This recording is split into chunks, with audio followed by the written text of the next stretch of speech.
أنفسنا ومن سيئات أعمالنا من يهده الله فلا مضل له ومن يضلل فلا هادي له أشهد أن لا إله إلا الله وحده لا شريك له وأشهد أن محمدا عبده ورسوله لا نبي ولا رسول بعده. قال الله تعالى في كتابه الكريم يا أيها الذين آمنوا اتقوا الله حق تقاته ولا تموتن إلا وأنتم مسلمون. Amma ba'd. Alhamdulillah para jamaah sekalian rahimani wa rahimakumullah. Kita panjatkan puji syukur kita kepada Allah Subhanahu wa taala atas segala limpahan nikmat karunia-Nya pada pagi hari ini. Allah Subhanahu wa taala masih memberikan kesempatan kesehatan kepada kita semua, yang dengan dua nikmat tersebut mudah-mudahan senantiasa kita gunakan dalam rangka taqarrub, dalam rangka ibadah kepada Allah Subhanahu wa taala, yang mudah-mudahan dengan meningkatkan taqarrub dan ibadah kita kepada Allah Subhanahu wa taala, Allah Subhanahu wa taala masukkan kita ke dalam surganya. Amin ya rabbal alamin. Salawat dan salam senantiasa kita curahkan kepada Nabi kita Muhammad SAW, keluarganya, sahabat-sahabatnya, serta orang-orang yang mengikuti Nabi SAW dengan baik dan benar. Dan kita ulangi sedikit untuk merefresh kembali apa yang sudah kita baca atau sudah kita kaji pada pertemuan yang lalu. A'udzu billahi minasyaitonir rajim. Bismillahirrahmanirrahim. Wa id ja'alnal baita masabatan lin-nasi wa amna wattakhidhu min maqami Ibrahim musalla wa ahidna ila Ibrahim wa Ismail an tahhira baitiya lit-taifina wal-'akifina war-ruk'is sujud. Wa id ja'alna, dan ingatlah ketika kami telah menjadikan, ya, kami telah menjadikan al-baita, al-bait di situ maknanya Ka'bah, ya, masabatan, sebagai tempat kembali, ya. Kemarin kita sudah bahas sebagai tempat kembali. Tempat kembali dalam pengertian dua, ya. Kembali secara fisik maupun kembali hati kita. Badan kita kembali, kemudian hati kita pun kembali. Apa maknanya? Kemarin kita sudah bahas, ya. Ketika kita sudah masuk ke dalam Masjidil Haram, ya, selesai beribadah kita di Masjidil Haram, atau setelah kita masuk ke dalam beribadah di sekitar Ka'bah di Masjidil Haram, begitu kita keluar, hati kita pun terasa ingin kembali lagi ke masjid tersebut, ya. Mau kemudian pergi masuk ke hotel, kemudian habis dari hotel kemudian kita bersih-bersih, hati kita langsung tergerak untuk kembali lagi ke masjid tersebut, ya. Itu salah satu keutamaan. Jadi kita kemudian digerakkan hati kita untuk kembali lagi. Secara fisik kita kembali lagi, ya. Kemudian hati kita pun kembali, ya. Yaitu apa? Setiap kali kita sholat 5 waktu, ya. Meskipun secara fisik kita tidak ada di depan Ka'bah, namun hati kita senantiasa kembali ketika kita menghadap Allah Subhanahu wa taala. Kembali ke mana? Kembali kita menghadap Ka'bah, ya. Bahkan itu kemudian menjadi syarat daripada sahnya sholat, ya. Kalau kemudian kita menghadap ke Ka'bah, menghadap ke kiblat setiap kali kita sholat 5 waktu, ya. Bahkan letak khusyuk hati kita pun, kalau kemudian khusyuk hati kita pun ketika hati kita ini kita arahkan ke Ka'bah, ya, insya Allah hati kita akan khusyuk. Maka secara maknawi hati kita kembali, fisik kita pun kembali. Itu makna masabatan yang pertama. Makna masabatan yang kedua adalah mahallus sawab. Itu tempat kembali membawa pahala, ya. Tempat kembali pahala, atau itu adalah tempat mendapatkan kita pulang bawa pahala yang banyak. Bahasanya begitu. Jadi Nabi SAW mengatakan man hajja lillahi azza wa jalla wa lam yarfus wa lam yafsuq, ya, raja'a kal yaumi waladathu ummuh, ya. Barang siapa yang kemudian dia berhaji, ya, barang siapa yang dia berhaji, walam yarfus, kemudian dia tidak rafas, walam yafsuk, tidak kemudian berbuat fasik, ya, raja'a, maka dia kembali, ya, maka dia kembali kan yaumi waladathu ummu, seperti hari dilahirkan oleh ibunya. Ya. Jadi habis dia umroh ataupun haji, pulang sudah bawa pahala yang banyak. Dia seperti orang yang kemudian baru lahir dari perut ibunya. Hanya pulang bawa pahala yang banyak dan menghapuskan dosa-dosanya, sebagaimana orang yang pulang dari, sebagaimana orang yang baru lahir dari perut ibunya. Al-umratu ila al-umrati kafaratun lima bainahuma wal hajjul wal hajjul mabruru laisa lahu jazaa'un illa jannah, ya. Al-umrati ila al-umrati kafaratun lima bainahuma, antara umrah yang satu dengan umrah yang satunya kafaratun lima bainahuma, dia menghapuskan dosa-dosa di antara keduanya. Wal hajjul mabruru laisa lahu jazaa'un illal jannah, dan haji mabrur tidak ada balasan baginya kecuali surga, ya. Jadi orang pulang dari sana bawa pahala semua, ya. Orang dari pulang dari sana bawa pahala semua yang banyak, ya. Maka siapapun yang sudah haji insya Allah masuk surga, namun haji yang mabrur, ya. Mabrur dari kata barrah, bir, baik, kan begitu.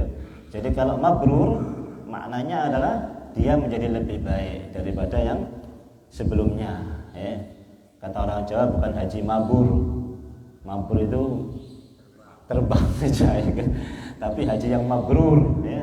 Mabrur itu kalau dia berangkat dari situ kemudian pulang menjadi lebih baik daripada kesehariannya, menjadi lebih baik, menjadi lebih barrah, menjadi lebih baik daripada yang sebelumnya. Itu mabrur, ya, mabrur. Maka tidak ada akan balasan baginya kecuali pasti dia akan masuk surga, ya. Jadi pulang bawa pahala. Makanya kemudian boleh-boleh saja di antara kita ini menyusahkan diri untuk melakukan perjalanan ke tempat tersebut, sebagaimana Nabi SAW katakan, la tusaddul rihal illa ila salasi masajid, Masjidil Haram wa Masjidil Hada wa Masjidil Aqsa, kata Nabi SAW. Jangan memberat-beratkan perjalanan kecuali hanya ketiga masjid, kata Nabi SAW. Masjidil Haram, wa Masjidil Hada wa Masjidil Aqsa. Masjidil Haram, Masjid Nabawi, kemudian Masjid Aqsa. Boleh susah-susah, ya kan? Maknanya kita tabung umpamanya, kan? Sudah kita kurangi beli apa-apa, kita kurangi belanja, kita kurangi makan, kita simpen sebagian, nanti kita buat umroh. Kita buat pergi ke Masjidil Haram, kita buat ke Masjid Nabawi, atau bahkan kita pergi ke Palestina, ke Masjidil Aqsa. Boleh, ya. Bersusah-susah payah untuk itu tidak ada masalah, ya. Kenapa? Karena memang pulang bawa pahala, ya. Karena memang pulang bawa pahala yang banyak, ya. Sebagaimana nanti kita lahir dari perut ibu kita, ya. Maka kemudian boleh, ya, kita simpan sebagian harta kita, kemudian kita tabung, ya, nahan uang belanja, ditahan, ya kan, simpen, baru kemudian buat untuk umroh maupun haji, ya, tidak ada masalah, ya. Jadi boleh saja kalau umpama kita nabung, umpama, wah gimana Ustaz kalau kita tabung? Oh ya tidak apa-apa, tabung, ya. Nanti mungkin sekitar 2 tahun 3 tahun selesai kita umroh bareng, ya. Kita umroh bareng-bareng, kan, gitu. Bisa saja, boleh saja. Tidak ada masalah, ya, tidak ada masalah. Itu hal yang boleh saja. Namun di lain 3 masjid itu nggak perlu memaksakan diri, kan begitu ya. Yang perlu kita paksakan untuk datang ke masjid itu adalah 3 masjid ini: Masjidil Haram, Masjid Nabawi, Masjidil Aqsa, ya. Di Masjidil Haram 100.000, ya kan. Di Masjidil Nabawi 10.000, di Masjidil Aqsa 500 kali lipat pahalanya, ya. Banyak sekali pahalanya. Maka kemudian boleh untuk kemudian memaksa-maksakan diri melakukan perjalanan ke 3 masjid ini. Baik, jalna baita masabatan, sudah ya, masabatan linnas, bagi manusia, ya. Di sini Allah Subhanahu wa taala kenapa sebutkan manusia? Padahal itu tempatnya orang muslim. Padahal itu tempatnya orang mukmin. Paham ya? Kenapa Allah sebutkan kok linnas? Kalau linnas itu kan berarti semua manusia. Orang kafir manusia bukan? Manusia, ya kan begitu. Kenapa Allah Subhanahu wa taala masabatan linnas? Ya, masabatan linnas. Tempat kembali manusia. Tempat membawa pahala manusia. Kok kenapa bukan orang mukmin saja? Masabatan lil mukminin umpama. Ya kan? Masabatan lil muslimin umpama. Tapi masabatan linnas, untuk manusia. Nah, inilah Allah Subhanahu wa taala ingin memberikan kesan kepada kita bahwasanya sebetulnya rumah Allah Subhanahu wa taala itu adalah milik semua manusia. Kalau orang kafir kemudian ingin masuk situ, boleh, enggak apa-apa masuk, asal harus tobat dulu, kan begitu. Enak. Paham ya? Oh, boleh, enggak apa-apa, ayo. Boleh, enggak apa-apa, asal tobat dulu, ya kan? Syahadat dulu, baru kemudian kita masuk Masjidil Haram. Boleh, sehingga kemudian pagi hari dia kemudian sudah tobat, siangnya dia masuk Masjidil Haram sholat zuhur umpama, boleh masuk. Allah ingin memberikan kesan apa? Oh, apa ternyata tidak apa-apa, mudah, gampang ternyata, kan begitu. Oh, itu bukan rumah untuk kita, itu rumah khusus untuk orang muslim saja. Enggak, untuk kalian juga, non muslim, kalian juga tidak apa-apa, asal sebelum masuk Masjidil Haram syaratnya tobat dulu, kan enak. Lalu kemudian dia masuk ke dalam Masjidil Haram untuk beribadah di Masjidil Haram. Ya. Nah, ini Allah Subhanahu wa taala ingin memberikan kesan seperti itu, ya. Sebab dulu memang umum, ya. Dulu orang musyrik, orang apa semuanya kemudian tawaf di situ, masuk Masjidil Haram, ya kan? Semua di situ dulu tempat memang manusia untuk kemudian melakukan ibadah tawaf di situ. Makanya kemudian Nabi SAW karena kumpul dengan berbagai macam manusia itu, ya, hanya Nabi SAW itu tidak mau haji tahun 9 Hijriah itu, ya. Namun yang diutus adalah Abu Bakar As-Siddiq untuk diutus kemudian menjadi Amirul Hajj tahun 9 Hijriah. Nabi tidak mau. Nabi di kota Madinah. Sementara yang kemudian haji adalah Abu Bakar As-Siddiq tahun 9 Hijriah itu. Sampai kemudian begitu Abu Bakar As-Siddiq ini berangkat, turunlah surat Al-Bara'ah. Turunlah surat At-Taubah, ya. Bara'atun minallahi wa rasulihi ilal ladzina ahadtum minal musyrikin. Illal ladzina ahadtum minal musyrikin fasihu fil ardi arba'ata asyhur wa anna dan seterusnya. Itu surat At-Taubah. Yang intinya surat At-Taubah itu nanti memberikan pesan kepada jamaah hajinya Abu Bakar As-Siddiq bahwasanya tahun depan tidak ada lagi orang yang tawaf kecuali orang muslim. Orang musyrik tidak boleh tawaf, kata Nabi SAW. Kemudian orang yang mau tawaf tidak boleh kemudian tawaf dengan telanjang. Semuanya harus pakai baju, kata Nabi SAW. Ini tahun 9. Nanti tahun depannya tidak boleh ada yang masuk kecuali orang muslim saja, dan tidak boleh ada yang tawaf kecuali dia harus semuanya pakai baju. Karena tawaf sebelum Nabi SAW haji itu masih campur dengan orang-orang musyrik.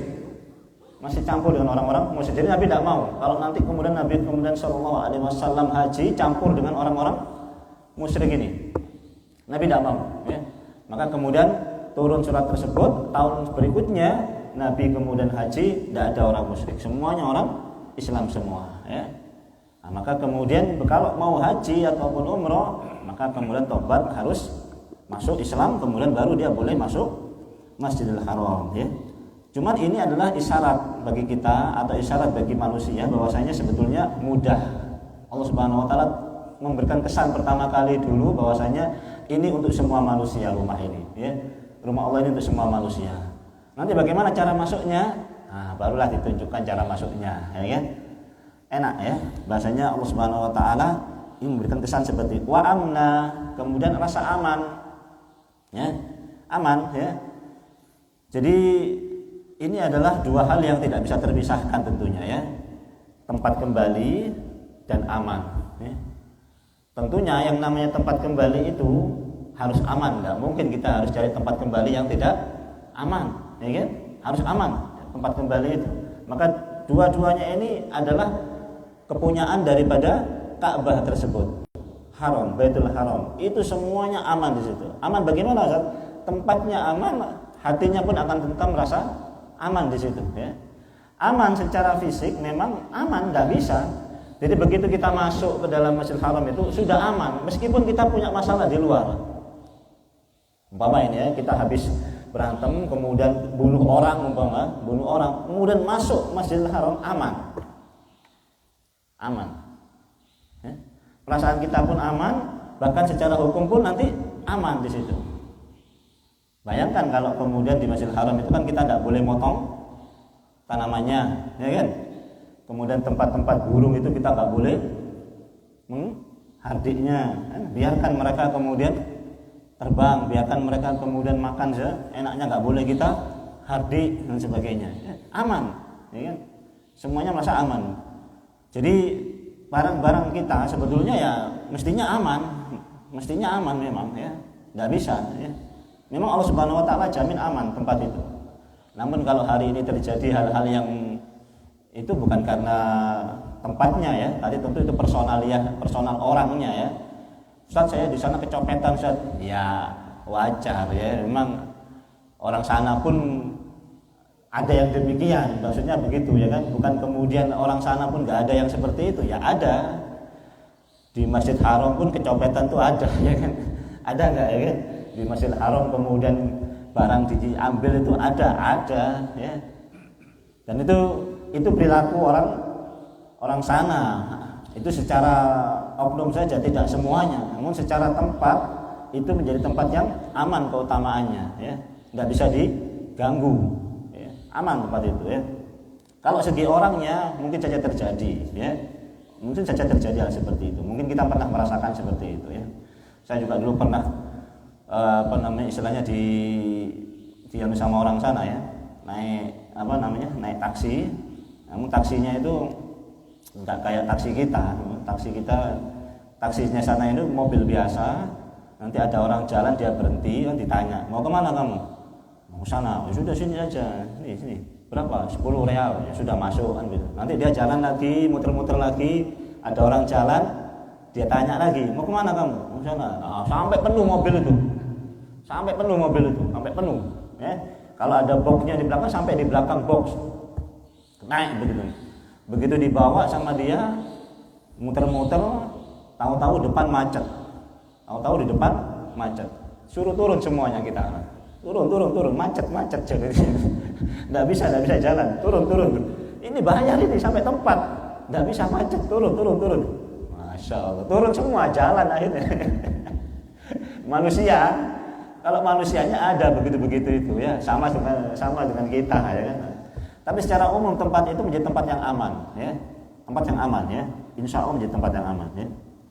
Aman, kemudian secara hati pun kita akan merasa tentram ibadah di situ. Asalkan kemarin sudah saya bilang, begitu kita berangkat dari rumah, tinggalkan semua urusan dunia, ya. Tinggalkan semua urusan dunia. Cuman sekarang ini memang godaannya berat, orang-orang sekarang ini, ya kan.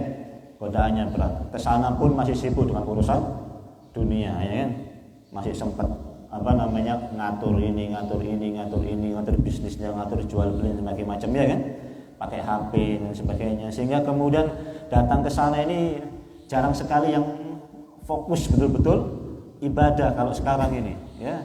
Apalagi kalau sekarang ini antum melihat, luar biasa, di depan Masjidil Haram itu sudah berjejer hotel, berjejer mall-mall dan sebagainya, ya kan. Manusia tinggal keluar kemudian sudah hotel, sudah mall, isinya mall semua, ya. Dan banyak jamaah haji yang kemudian sibuk di mall, ya kan. Nyari ini, udah ada ini di Indonesia ini, adanya di sini ini, ya. Nyari ini macam-macam, ya. Akhirnya apa? Fokus ibadahnya menjadi berkurang, ya. Ya. Belum lagi yang selfie, belum lagi yang update status, macam-macam. Ke dalam masjid bawa HP, Masjidil Haram bawa HP dan sebagainya, ya. Subhanallah, ya. Ini fitnah yang luar biasa yang terjadi di tengah-tengah kita, ya. Bahkan di masjid-masjid kita pun masih demikian, ya kan. Di masjid-masjid kita ini, ya, kadang kemudian sudah waktu qoma, sudah habis adzan masih main HP, begitu selesai salam kemudian langsung main HP dan sebagainya, ya. Kalau sudah masuk tempat ibadah, fokuskan, tinggalkan dunia sudah, ya kan. biar kita bisa fokus ibadah dan bisa khusyuk beribadah kepada Allah Subhanahu wa taala. Jadi aman ini ya. Kemudian wattakhidhu min maqami Ibrahim shalla, dan jadikanlah maqam Ibrahim. Kemarin kita sudah bahas maqam Ibrahim itu maknanya dua ya kan. Maqam Ibrahim maknanya adalah tempat-tempat yang pernah jadikan Nabi Allah Ibrahim sebagai ibadah ya. Sebagai ibadah. Jadi kalau mungkin kita bayangkan hari ini ya, kita membayangkan kalau kita umroh ataupun haji, maka kita bisa membayangkan bahwasanya dulu itu adalah tempat-tempat yang dipakai oleh Nabi Ibrahim, Nabi Ismail, kemudian Siti Hajar alaihissalatu wassalam sekeluarga beribadah di situ. Belum lagi itu tempat yang dipakai oleh Nabi kita Muhammad sallallahu alaihi wasallam.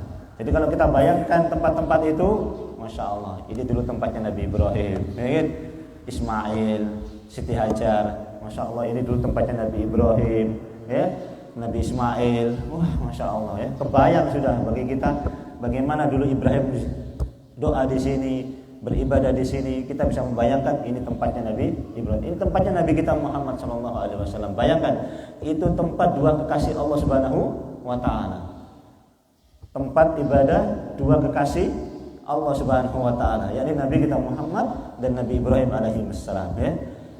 Dua-duanya ini kekasih Allah Subhanahu wa taala, dua-duanya ini Khalilullah, dua-duanya ini kekasih Allah. Dan kalau kemudian kita menapaki tempat-tempat ibadah dua kekasih Allah Subhanahu wa taala ini, alangkah gimana ya, alangkah indahnya begitu. Makanya kemudian pengen balik lagi. Bagaimana tidak, itu tempat dua kekasihnya Allah Subhanahu wa taala di muka bumi ini, tempat beribadah kepada Allah Subhanahu wa taala ya. Bisa kebayang. Makam Ibrahim, ada tempat pijaknya Nabi Ibrahim tanpa memakai terompah ya. Kaki telanjang ya di atas batu yang dulu nempel dengan Masjidil Haram, kemudian dipindah ke arah timur kalau nggak salah itu ya, di arah timur oleh Umar bin Khattab radhiyallahu taala. Kemudian makam Ibrahim musalla sebagai tempat sholat. Nah, tempat sholat kemarin kita juga terangkan ada dua. Tempat sholat yang memang sholat, tempat sholat yang memang bermakna ibadah, tempat doa ya, tempat ibadah, tempat doa. Jadi kalau kemudian dua pendapat ini kita gabungkan, dua-duanya betul ya, dua-duanya betul. Kalau kita lihat hari ini makam Ibrahim, tempat-tempat ibadah Ibrahim itu kan kalau kita perhatikan kalimatnya kalimat amar, kalimat perintah ya kan, wattakhidhu ya kan, ambillah, perintah. Yang namanya perintah itu al-aslu fil amri wajib. Asal hukum asal dari kalimat perintah itu hukumnya wajib. Hukumnya menjadi wajib. Maka kemudian kalau kita korelasikan dengan makna musalla ya, makam Ibrahim yang kita jadikan musalla, maka makam Ibrahim ini menjadi wajib untuk menjadi tempat musalla, baik tempat sholat maupun tempat doa. Sehingga kalau kita haji maupun umroh nggak sah kalau nggak di tempat-tempat ini, ya nggak sah kalau tanpa wukuf di Arafah, ya nggak sah kalau kemudian tanpa sa'i dari Safa dan Marwah, nggak sah tanpa tawaf, nggak sah. Maka kemudian betul kalau kemudian perintahnya wajib, menjadikan hukumnya menjadi wajib musalla tadi itu. Paham di sini? Karena ini perintah kalimatnya, kan begitu ya. Wattakhidhu min maqami Ibrahim musalla. Jadikanlah tempat Nabi Ibrahim itu sebagai tempat sholat atau tempat doa. Berarti wajib. Buktinya apa? Buktinya kalau kita nggak menggunakan tempat-tempat tadi itu sebagai musalla, nggak sah haji kita maupun umroh kita. Paham ya? Wajib, ya kan? Nah, kemudian yang menjadi masalah adalah bagaimana kemudian dengan sholat 2 rakaat setelah kita tawaf. Ya. Hukum menjadi sholat 2 rakaat setelah kita tawaf. Apakah itu kemudian menjadi wajib juga sebagaimana wajibnya yang lain tadi, sehingga kemudian tidak sah tawaf kita kalau kemudian kita nggak iringi dengan sholat 2 rakaat di belakang makam Ibrahim, atau kemudian menjadi tidak sah 2 rakaat itu kalau tidak di belakang makam Ibrahim sebagaimana yang lain. Paham saya? Yang lain kan nggak sah. Ya. Nah, yang makom Ibrahim dengan bermakna tempat tadi itu, di belakangnya makom Ibrahim itu tempat musola, menjadi tidak sah juga hukumnya nanti. Masalahnya kan di situ. Ya. Makanya kemudian akhirnya apa? Para ulama hanya berbeda pendapat di sini. Ya. Ada kemudian Imam Malik berpendapat bahwasanya sholat 2 rakaat itu menjadi wajib. Ya. Menjadi wajib setelah tawaf di makom Ibrahim tadi itu. Kalau itu bermakna khusus makom Ibrahim. Ya. Makom Ibrahim bermakna khusus, menjaga kemudian menjadi wajib. Ya. Namun kemudian bahasa yang dipakai oleh Al-Qur'an adalah makom Ibrahim ini disebut secara umum. Ya. Musalla juga disebut secara umum, ya. Jadi makam Ibrahim disebut secara umum. Maka kemudian yang dipakai secara umum adalah kalimat umum, ya, kalimat umum baik musalla maupun makam Ibrahim itu disebutkan kalimat umum itu secara bahasa itu sudah mencakup makna khusus. Ya. Secara bahasa sudah mencakup makna khusus. Jadi yang dimaksud dengan musola secara umum itu adalah doa, kan begitu ya? Secara umum, musola itu maknanya doa, tempat doa. Sholat itu secara umum, sholat itu maknanya doa. Secara umum. Nanti secara khususnya barulah itu sholat dengan praktek itu, kan begitu ya? Maka penyebutan musola secara umum itu sudah mencakup khusus. Apa itu? Sholat di belakangnya. Ya, sholat di belakangnya itu. Berarti apa? Sholat sudah masuk mencakup makna umum. Berdoa di situ, ya kan? Jadi kemudian bagaimana kemudian hukum prakteknya Nabi? Kok Nabi kemudian sholat di belakang makam Ibrahim di situ? Itu maknanya Nabi ingin menafsirkan salah satu daripada makna musola tadi itu. Nabi ingin menafsirkan salah satu daripada makna musola, yaitu secara umum tempat berdoa, dan secara khusus itu memang tempat sholat. Maka kemudian Nabi sholat di belakangnya makam Ibrahim. Namun itu tidak menunjukkan wajib di situ, ya kan? Tidak wajib di situ. Artinya boleh kita sholat di belakang, boleh. Bahkan ada ulama yang berpendapat boleh kalau kemudian kita lakukan di luar Masjidil Haram. Di hotel boleh, boleh. Di hotel boleh, karena sebetulnya itu bukan ibadah yang gandeng dengan tawaf, bukan. Paham maksudnya? Yang satu kesatuan dengan tawaf, yang nggak boleh kalau kemudian pisah dari Ka'bah, terpisah sebetulnya. Dianjurkan habis tawaf sholat 2 rakaat, bukan kemudian sholat 2 rakaat bagian daripada tawaf yang wajib di Ka'bah. Paham maksudnya? Bukan bagian daripada tawaf, dia terpisah daripada ibadah tawaf itu sendiri. Sehingga kemudian apa? Sholat di belakang makam Ibrahim itu kemudian boleh di agak jauh, di dalam masjid boleh, bahkan di luar masjid pun juga boleh, asal niat sholat 2 rakaat setelah tawaf tadi itu. Nah, makanya kemudian ini bukannya kemudian menjadi hukum wajib untuk sholat di situ, di tempat sholat di situ, enggak, ya. Tapi secara umum itu menjadi tempat ibadah berdoa makom Ibrahim alaihissalatu wassalam, ya. Itu mengkompromikan, maksudnya ya, mengkompromikan makna musola itu menjadi tempat sholat atau tempat ibadah.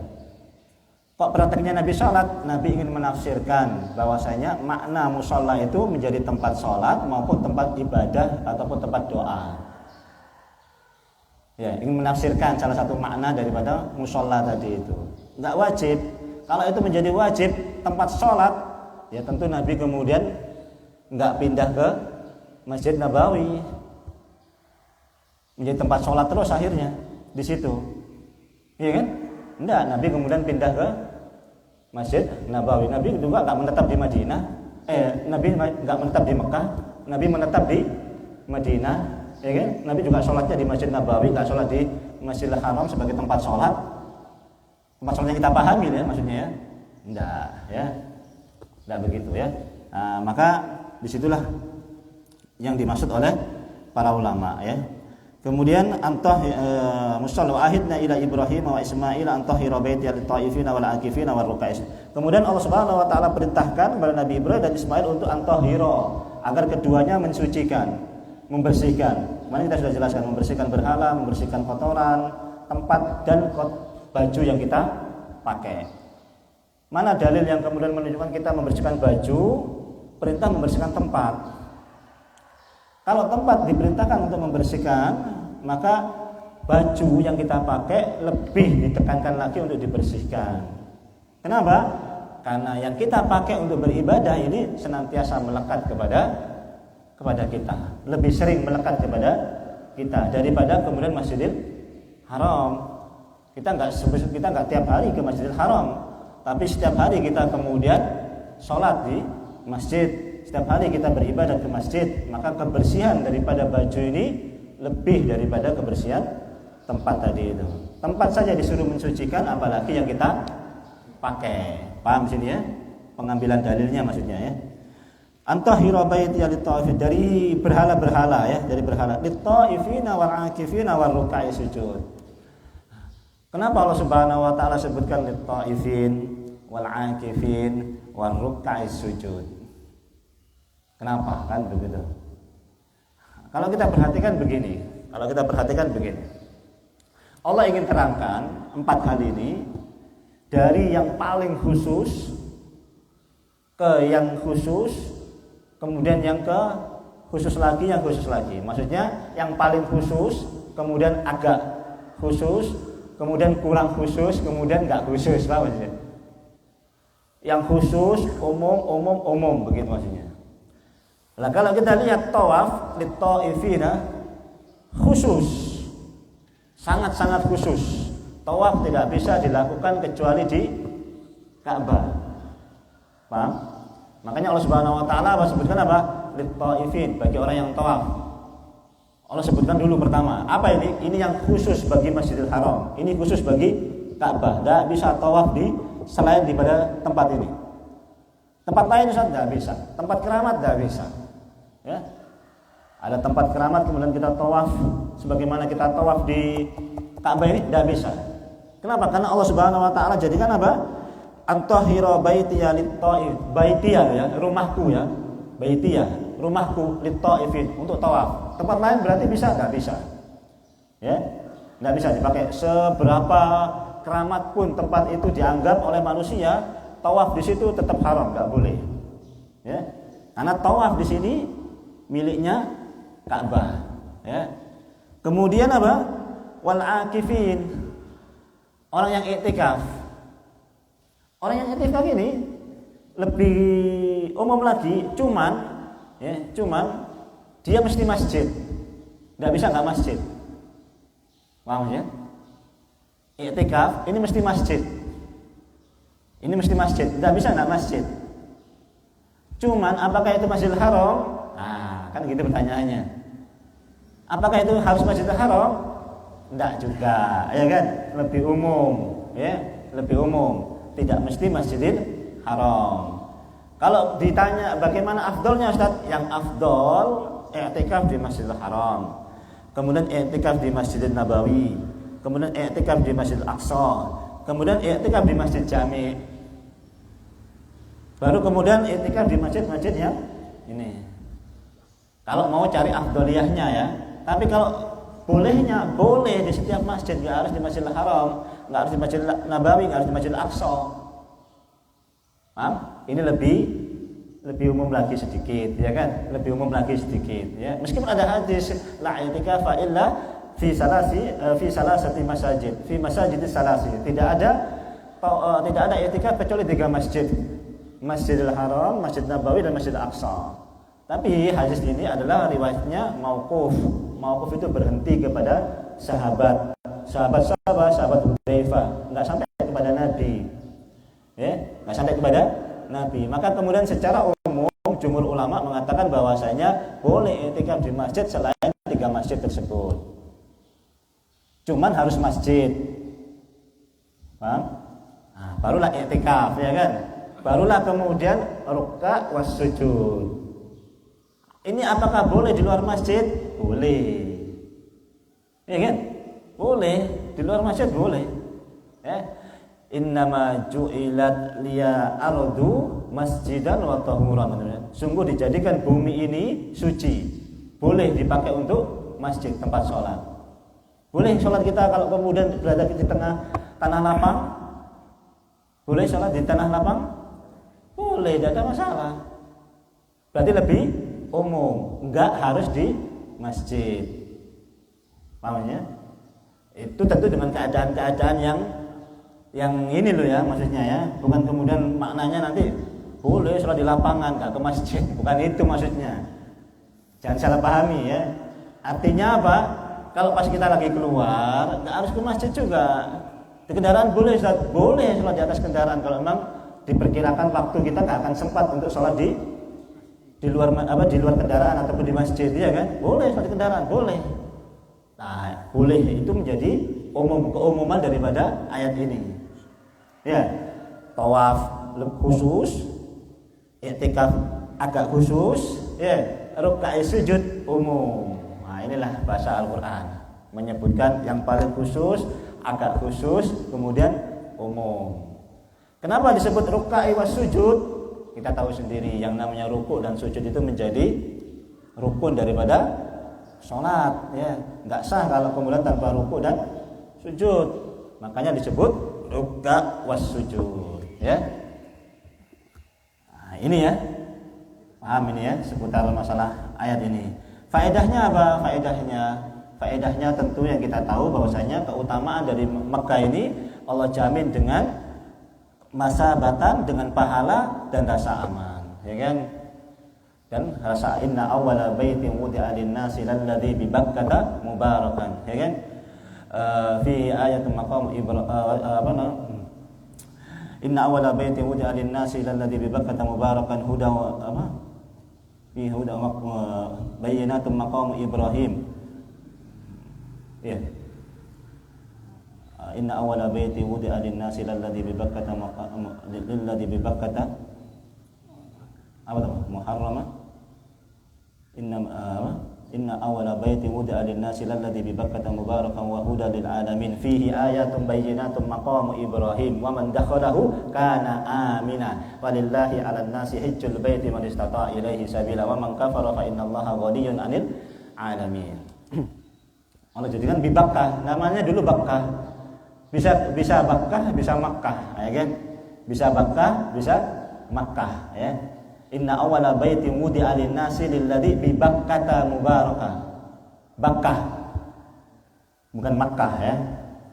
Apa bedanya? Sama saja sebetulnya. Bakkah, Makkah sama saja. Meskipun ada para ulama yang membedakan antara Bakkah dan Makkah. Bakkah itu ya sekitar Ka'bah dan Masjidil Haram, masjid. Makkah itu lebih luas lagi di tanah-tanah yang haram, ya. Ayat sama saja, ya, sama saja. Kemudian yang kedua, dari ayat ini Allah Subhanahu wa taala ingin terangkan tentang begitu luasnya rahmat Allah Subhanahu wa taala bagi umat kita ini, ya. Allah jadikan tempat-tempat yang penuh dengan rahmat, tempat-tempat yang penuh dengan berkah. Boleh Ustaz kita ngalap berkah, boleh ngalap berkah. Boleh ngalap berkah, istilahnya kita orang ngalap berkah kan begitu ya. Boleh di tempat yang memang ada berkahnya. Paham ya? Masjidil Haram ini berkahnya luar biasa ini. Boleh kita ngalap berkah di Masjidil Haram, boleh, ya. Minta berkah di Masjidil Haram boleh, karena memang apa? Tempatnya penuh dengan berkah. Makanya Allah Subhanahu wa taala sebagai rahmatnya kepada kita, Allah jadikan tempat itu adalah tempat yang berkah. Allah jadikan waktu-waktu yang berkah, ya kan? Ada. Allah jadikan tempat berkah, Allah jadikan waktu yang berkah, ya kan? Waktu-waktu berkah untuk kemudian kita berdoa, waktu-waktu berkah untuk kemudian kita istighfar dan sebagainya. Tempat-tempat yang berkah, boleh. Itu sebagai bentuk rahmat Allah Subhanahu wa taala kepada kita semua. Maka ambillah tempat-tempat yang berkah ini, ambillah waktu-waktu yang berkah ini. Supaya apa? Supaya hidup kita penuh dengan keberkahan dari Allah Subhanahu wa taala. Karena Allah Subhanahu wa taala sediakan banyak berkah bagi kita dalam kehidupan dunia sebagai rahmat bagi bagi kita. Allah jadikan tempat ini, ya, Masjidil Haram, Masjidil Aqsa ini, ya kan? Masjidil Haram, Masjid Nabawi ini, tempat penuh dengan berkah ini. Maka kalau kemudian ada rezeki, langsung saja, ya kan? Jangan pikirkan yang lain dulu. Kalau emang punya rezeki, segera menuju ke tempat yang berkah ini, ya kan? Ini tempat yang penuh dengan usia kita akan berkah. Bagaimana kita sholat di sana 100.000 kali loh ya, dibandingkan sholat di Mubarakah. Barokah ya kan? Masjidnya Mubarakah ya, tapi sana masih lebih barokah ya. 100.000 kali, bayangkan itu satu rakaatnya loh ya. Satu rakaatnya 100.000 kali. Kalau kita sholat di sana, wah masya Allah, belum lagi sholat tahiyat wajibnya, belum lagi sholat sunnahnya. Berapa pahala yang akan kita raih? Maka kalau memang boleh ya, Ustaz boleh jual ini untuk beli, boleh jual saja nggak apa-apa. Kalau memang mau pengen ke sana, insya Allah Allah akan ganti rezekinya, ya kan? Allah akan ganti rezekinya. Allah hilangkan kefakiran, dalam hadisnya kan begitu ya. Allah akan hilangkan kemiskinan kalau kemudian kita umroh. Nggak akan miskin, dijamin nggak akan miskin kalau umroh. Ya, jamin nggak akan miskin. Ya, sudah percaya saja. Ya, nggak akan miskin. Ya. Itu yang kedua ya. Kemudian faedah yang ketiga, yang terakhir, atau yang belum yang terakhir sebenarnya. Ada lagi banyak faedah karena memang waktunya. Allah Subhanahu Wa Taala sebutkan di sini begini ya. Wa ja'alnal baita masabatan lin-nasi wa amna. Dan jadikanlah tempat ibadah itu sebagai tempat yang aman. Tempat kembali manusia menjadi tempat yang aman. Seyogyanya masjid itu menjadi tempat yang aman. Paham maksudnya? Seyogyanya maka masjid sebagai tempat kembalinya orang untuk beribadah kepada Allah Subhanahu Wa Taala menjadi tempat yang aman. Nah, maka tersirat bagi kita bahwasanya bagaimana kita men-setting masjid ini supaya betul-betul jamaah yang masuk dalam masjid ini aman. Nggak kepikiran sepeda, nggak kepikiran sandal, nggak kepikiran apa macam-macam, aman sudah, pokoknya aman, ya. Makanya kemudian makruh ke dalam masjid bawa senjata, makruh, nggak boleh, ya, nggak boleh masuk ke dalam masjid bawa senjata tajam, nggak boleh, ya. Kecuali kalau bawa senjata tajam karena memang masjidnya terancam, nggak ada masalah, ya kan. Sehingga kemudian hal-hal yang kira-kira nanti mengganggu rasa tidak aman jamaah segera dihilangkan. Umpama ini apa yang kurang ini, wah ini nggak aman ini, nanti kalau roboh kena jamaah segera diperbaiki kan begitu. Pokoknya tempat-tempat yang sekiranya parkiran umpama bikin yang aman kan begitu. Tempat sandal bikin yang aman. Nah, kalau antum pergi ke masjid-masjid yang mungkin pernah ke Jogja atau pergi ke Namirah atau masjid kemana saja, itu subhanallah ya, satpamnya sudah siap di tempat parkiran, ya kan, di toiletnya pun sudah ada petugasnya, tempat sandalnya juga sudah ada petugasnya, sehingga jamaah masuk masjid itu barangnya itu sudah merasa aman, sudah barang dia tinggal, mobil dia tinggal, motor dia tinggal, masuk masjid aman. Ya. Ini secara tersirat dalam ayat ini menerangkan masjid itu supaya menjadi tempat yang aman, supaya apa? Ibadah bisa tenang, ya. Nah, coba diciptakan bagaimana pengurus masjid menciptakan masjid Mubarakah ini masjid yang aman ya bagi kita. Tidak ada yang kehilangan motor, tidak ada yang kehilangan sandal, ya kan? Tidak ada yang kehilangan ini, aman. Masuk masjid, tinggal ibadah, tinggal zikir pada Allah Subhanahu Wa Taala, ya. Nggak kepikiran yang lain, ya. Wallahu ta'ala alam. Ini saja yang mungkin bisa kita kaji pada pertemuan kali ini, ya. Insyaallah kita lanjutkan hari Selasa, ya. Insyaallah. Wallahu ta'ala alam. Aqulu qouli hadza astaghfirullaha li kulli dzam fastaghfiruhu innahu al-ghafurur rahim. Subhanakallahumma bihamdika asyhadu an la ilaha illa anta astaghfiruka wa atubu ilaik. Assalamualaikum warahmatullahi wabarakatuh.